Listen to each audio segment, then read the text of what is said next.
ውስጥ ትናንትና ልዩነቱን ምን አይነት ሐሙስ እንደሆነም እንደተማርን እርግጠኛ ነን።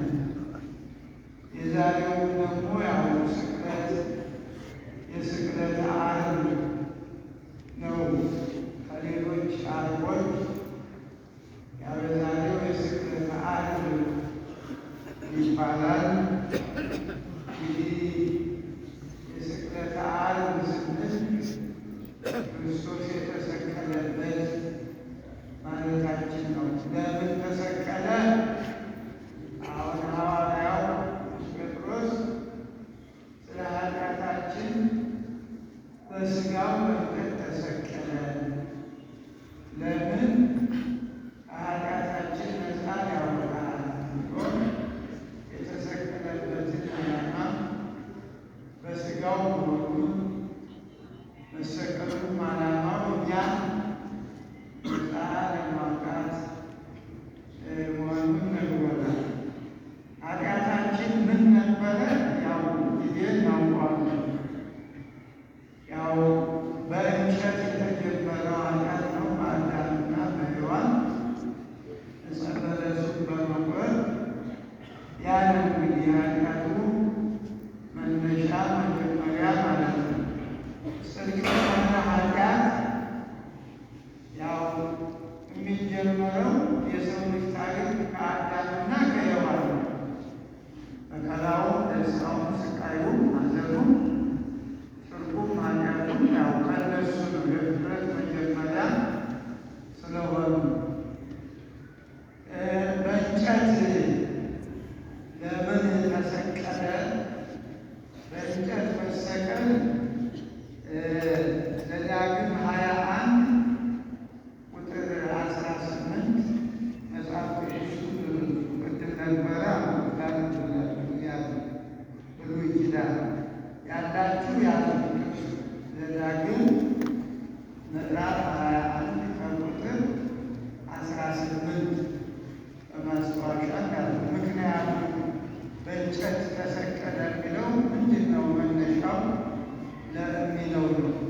እንግዲህ ማንኛውም ሰው ለሞት የሚያበቃ ኃጢአት ቢሰራ የሞት ፍርድ ቢፈረድበት በእንጨት ተሰቅሎ ይሙት በእግዚአብሔር ዘንድ ርጉም ነው ይላል በዘዳግም 21 ቁጥር 18 ላይ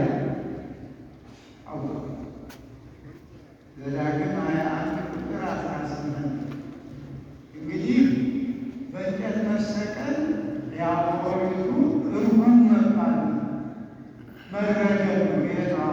የዛሬኛ ቅዱስ ጴጥሮስም የነገረን ቅዱስ ጳውሎስም በገላትያ ምዕራፍ 3 ቁጥር 13 ላይ ነግሮናል። አሁን ይህንን አነብላችኋለሁ ቤት ሄዳችሁ እንድታዳምጡት። ምክንያቱም ነው በሌላ ያልተሰቀለ ለምን ነው በእንጨት የሚለውን አይሁድ ለእነሱ ዓላማ ለእነሱ ግን በእንጨት እንደሰቀሉት ዘዳግም 21 ቁጥር 18 ማንኛውም ሰው ለአባቱ ቃልና ለእናቱ ቃል የማይታዘዝ ቢቀጡትም የማይሰማቸው እልከኛና አመፀኛ ልጅ ቢኖራቸው አባቱና እናቱ ይዘው ወደ ከተማ ሽማግሌዎች ወደሚኖሩበት ስፍራ በር ያምጡት።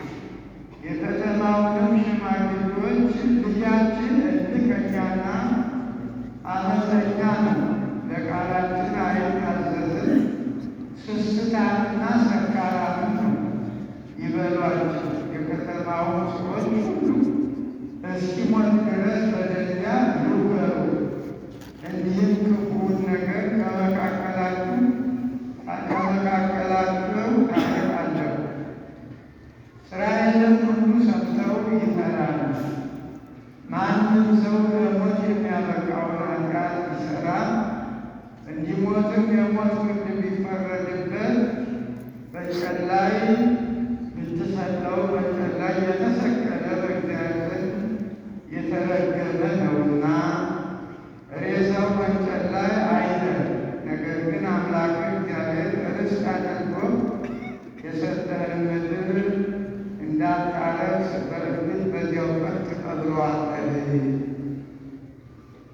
እንግዲህ እርግማኑን ከልጅ ከማይታዘዝ ልጅ ነው የጀመረው።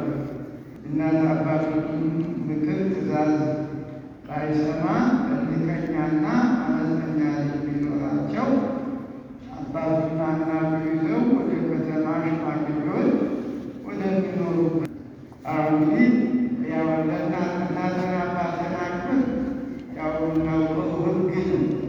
ለልጆች አንደኛው የሃይማኖታቸው እግዚአብሔርን የመፍራታቸው ምልክቱ ለእናት ለአባት መታዘዝ ነው። መጀመሪያ የልጅ ሃይማኖቱ እናት አባት መታዘዝ ነው። እናት አባቱን የማይታዘዝ ልጅ ሃይማኖት የለውም።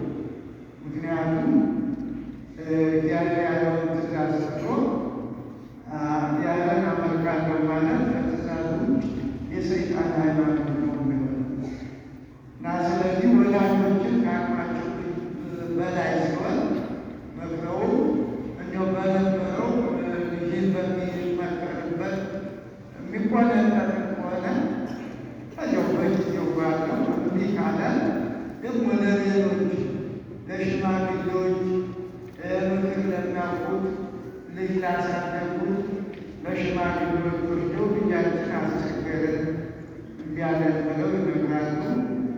እዚያ በኋላ አደጉ። ሽማግሌዎችም ያለውን ነገር አይተው ለህብረተሰቡ ምሳሌ መጥፎ አርአያ እንዳይሆን በድንጋይ ተወግሮ ይሙት። እንግዲህ ምናልባት ጭካኔ ነው እንግዲህ ይሆናል። ጭካኔ አይደለም። በስርዓት ካልኖረ ያለ ካልፈራ በጊዜው መታረሙ ያው ሕግ ነው። ይሄ ኦሪቱ ያለ ስርዓት ነው። ማህበራዊ ኑሯቸው እንዳይበላሽ ይህን ያየ ልጅ ደግሞ ሁሉም ወላጆች ልጅም እንዲፈራ ነው። እንግዲህ ከዚህ ቀጥሎ ደግሞ ማንኛውም ሰው ለሞት የሚያበቃውን ኃጢአት ሲሰራ ወንጀል ማለት ነው እንዲሞት ቢፈረድበት በእንጨት ላይ ብትሰቅለው ስቀለው ነው። በዚህ ኦሪቱ በትንቢቱ ነው ተሰቅሎ ነው የሚል ትእዛዝ ነው፣ ሕግ ነው። ብታያ መልኩ ሁሉ ዘስኩል ይበዝ በርጉሙ ርቱሙ ለነሰ ተሳየጠነ ክርስቶስ መርገማ ለወሪት ወጥወረ መርገማ ይላል ቅዱስ ጳውሎስ። እኛንስ በወሪት ከመጣው እርግማን ክርስቶስ ዋጅቶናል፣ የወሪቱን እርግማን ተሸክሞልናል። ተሸክሞ ወደ መስቀል ወጥቷል። እንግዲህ በመስቀል የሚሰቀል ሰው ያ የተረገመ ነው። አሁን ዋናው እንግዲህ ክርስቶስን አይሁን እርጉም ለማለት ያው በነበረው ስርዓታቸው በመስቀል የሚሰቀል ሰው የተረገመ ነው። ከዚህም አንጻር ሁለቱ ወንበዴዎቹ ደግሞ እሱን መሃል አድርገው ያው የእርግማን ምልክት በሆነው በመስቀል ሰቀሉት። ኋላ ግን ክርስቶስ ያ እርግማን የሆነው ለሞት የሚያበቃ ኃጢአት ሰርቶ የሞት ፍርድ ሲፈረድ፣ ክርስቶስ ግን ንጹሐ ባህሪ ምንም እርግማን የሚባል እርግማን የሚያርቅ በረከት የሚያድል እንጂ መርገም የሌለበት ስለሆነ አሁን በቃ መርገሙ ወደ በረከት ከመይባ በረከተ አብርሃም ናይላ አይዛብ ያ የመርግማን የነበረው ክርስቶስ ወደ መስቀል ሲወጣ እርግማኑ የእኛን እርግማን ይዞ ሲወጣ በረከት ሆነ ነው። ዛሬ ለእነሱ ያው ሁሉም ለማለት ነው እያልኳል እና ስቅለት ሲባል ስቅለት የርሽ ቋንቋ ነው። ያው ሰቀለ እንግዲህ ስቅለት ማለት ያው ለሊቃውንቱ ስቅለት ያው ሳሉ ዘለው ታውቃላችሁ። በሁለት አርዕስት ነው የሚፈታው። ሁለት አርዕስት ማለት ሰቃዩንም ተሰቃዩንም ያሳያል። መስቀል ሲባል ሰቃዮቹን ነው። ተሰቃይ ሲባል ክርስቶስ የሚሰቀለውን ነው የሚያሳይ እና መስቀል ያው የተለመደው ያው ማንጠልጠያ መስቀያ ነው። ምልክቱ ያው የተለመደው ነው። በኢየሱስ ባራት ማይዘን አሉ እና እንግዲህ ወደ መስቀል የወጣበትን ያው ነግሬያችኋለሁ።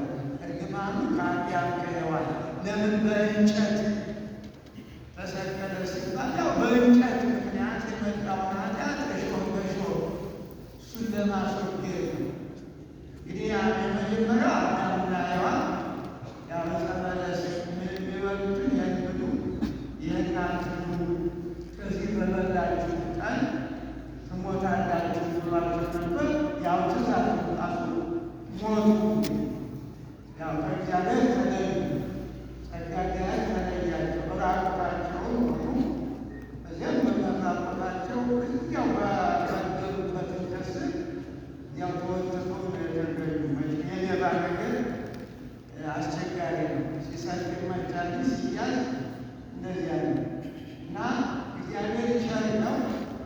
ያው እንግዲህ ወዴት አለ ብሎ ጠይቋል። እዚያ ያለው ከአዳም ወዴት ነው ያለ? አይ እዚህ ነው ያለው ብሎ ያለበትን ያን አትጋሩን በታለው የሰጠኝ ተጋሩ የሰጠኝ እሷን አለ በላው ብሎ ጥሩ ነበር። አዳም ወደ ሔዋን ወሰደ። ልትረዳው ነበር እንጂ እንዲሞት ልትገለው አልነበረም። ደግሞ ሔዋንም ለምን ሲባል ያው ወዲያውኑ እባቡ አሳተኝ ነው። ከዚህ በኋላ ሁሉም ተረገሙ። ምድር ሁሉ እሾህ ይንቀልብሽ ተብላ እርግማን እንዳለበት በሔዋንም በፀሐይ በመከራ ውለጂ ወልደሽም ተመልሰሽ ከባልሽ ይሁን ብሎ ምድር ሁሉ እሾህ እባብን ቆሞ ይሄድ የነበረው በደረቁ እንዲሄድ አፈር ይበላ